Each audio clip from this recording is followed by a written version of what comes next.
The next definition is adjacent angles. Children, if you place a pair of angles next to each other, these angles are such that they have a common vertex, they have a common arm. The non-common arms are on either side of the common arm. Such pair of angles are called as adjacent angles. Let us see some examples here. In this example, if you observe the two angles ABD and CBD are placed next to each other. Here B is the common vertex for both the angles and BD is the common arm, and non-common arms AB and CB are separated by the common arm BD. Therefore, ABD and CBD are adjacent angles. Let us see one more example here. Children, see here, I am taking angle 1 and angle 2 which are placed next to each other. Let us check that angle 1 and angle 2 are adjacent or not. Children, if you observe here, angle 1 and angle 2 are placed next to each other. They have the common vertex here and common arm, and non-common arms are either side of this common arm. So we can conclude that angle 1 and angle 2 are adjacent angles. We have one more example. Here also I am taking angle 1 and angle 2.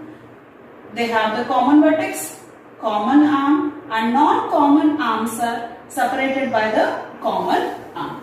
Similarly, we can say that angle 1 and angle 2 are adjacent angles. If you take this example, here I am taking angle 1 and angle 2. If you observe that, children, for angle 1, this is the vertex, and for angle 2, this is the vertex. For angle 1 and angle 2, they have the common vertex here. So, the first step, the first step itself is not concluding here. So, we can say that these two angles, angle 1 and angle 2 are not adjacent angles.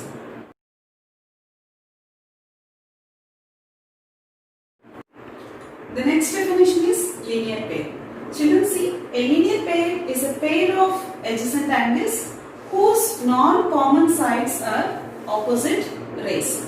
Children, to talk about a linear pair, the linear pair, first of all, it should be adjacent angles, and then the non-common sides are opposite rays.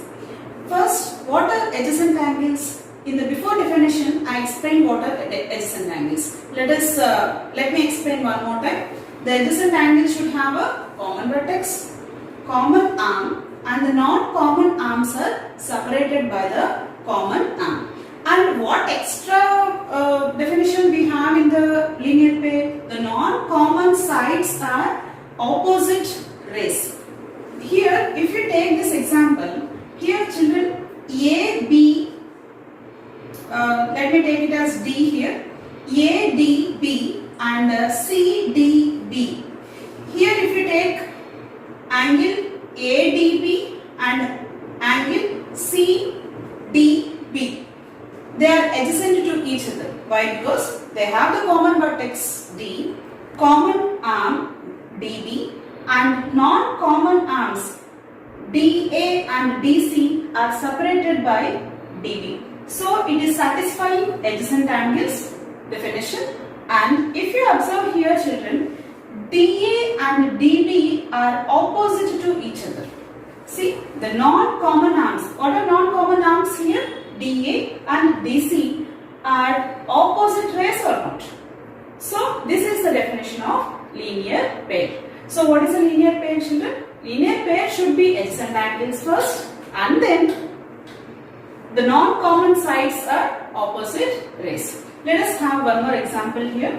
Children, if you observe here, PQR and PQS, they have the common vertex Q, common arm PQ, and the non-common rays RQ and QS are opposite rays. So here PQR and PQS are linear pair. Clear? Even these also we can say that. Can you say these two angles, angle 1 and angle 2 are adjacent here? Let us see the definition of adjacent angles and then we will go with non-common sides opposite or not. We will check that. Children, if you see the definition, first definition of adjacent angles. Here angle 1 and angle 2 have the common vertex, common arm, and the non-common arms are separated by the common arm, but these non-common arms are not opposite rays. So these are not linear pair. So what we can conclude? Linear pair are adjacent angles, but all adjacent angles may not be linear pair. Clear to everyone? Next. And again you will have a discussion that can two acute angles form a linear pair, and obtuse angles form a linear pair, and right angles form a linear pair. Children, if you see here, I am taking two acute angles. Obviously acute angle should be less than 90 degrees. If you observe here, in a linear pair, angle 1 and angle 2, angle 1 plus angle 2, here it is forming half circle, which is nothing but 180 degrees. Even in this example, this angle plus this angle is forming 180 degrees. So in a linear pair, sum of the angles should be equal to 180 degrees. So obviously two acute angles cannot be a linear pair, and also two obtuse angles cannot be a linear pair, but two right angles form a linear pair. Clear?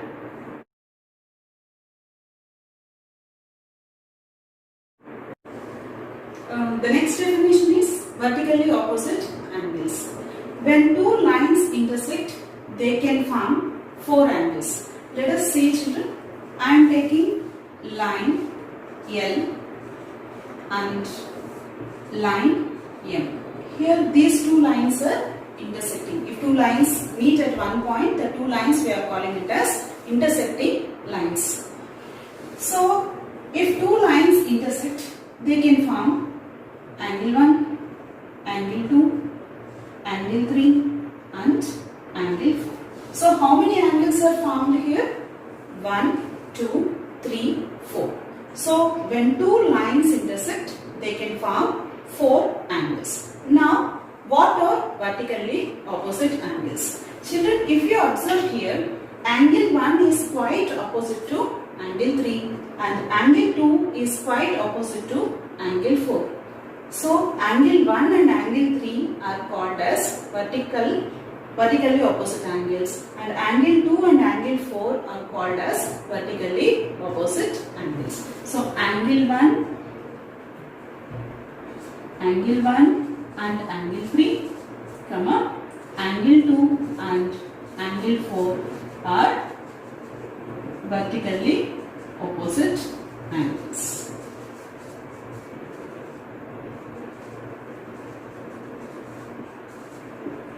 Even you can have example, if two pens are crossing itself or intersecting itself, then also we can form four angles here. In that one pair, two pairs of vertically opposite angles can be formed. Yes. And the statement we can give is, when two lines are intersecting,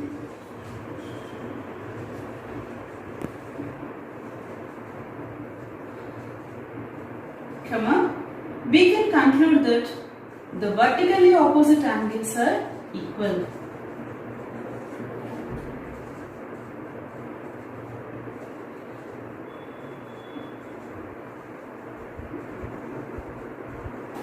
Let me explain why this is happening. When two lines are intersecting, we have taken this example, and line L and line M, they are intersecting. We can form four angles here. In this, angle 1 and angle 3 are opposite. That's why we are calling it as vertically opposite angles. And angle 2 and angle 4 are opposite. again they are vertically opposite angles. In this statement, what I am concluding? The vertically opposite angles are equal. That is nothing but angle 1 should be equal to angle 3 and angle 2 is equal to angle 4. Let us prove this. Okay. Children, if you observe that here angle 1 and angle 2, what are these angles, children? Angle 1 and angle 2, they have a common vertex, common arm, and the non-common arms are opposite to each other. So this is nothing but the definition of a linear pair.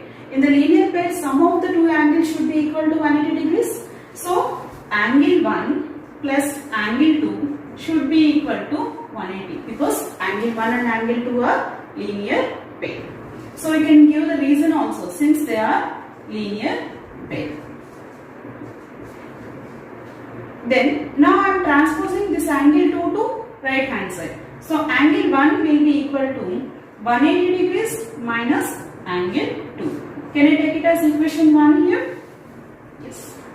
Let us have children, even you can observe that angle 2 and angle 3 are also linear pair because they have the common vertex and the common arm and the non-common arms are opposite to each other. Again angle 2 and angle 3 are linear pair. If two angles are linear pair, the sum of the two angles should be equal to 180 degrees. The same definition we can use it for angle 2 and angle 3. So angle 2 plus angle 3 is equal to 180 degrees. Again the same reason because they are linear pair. So angle 3 is equal to 180 degrees minus angle 2, which is equation, I am taking it as equation 2. Children, if you observe in the equation 1 and equation 2, the right hand side 180 degrees minus angle 2 and 180 degrees minus angle 2. Can I equate these two now? So, what is the conclusion? Angle 1 is equal to angle 3. What are angle 1 and angle 3? Vertically opposite angles. What I proved here, angle 1 is equal to angle 3. So, we can conclude that the vertically opposite angles are equal. Similarly, we can prove here angle 2 is equal to angle 4. So, what is the statement we can give? When two lines intersect, they can form four angles. In that two pairs of vertically opposite angles can be formed in which the vertically opposite angles are equal.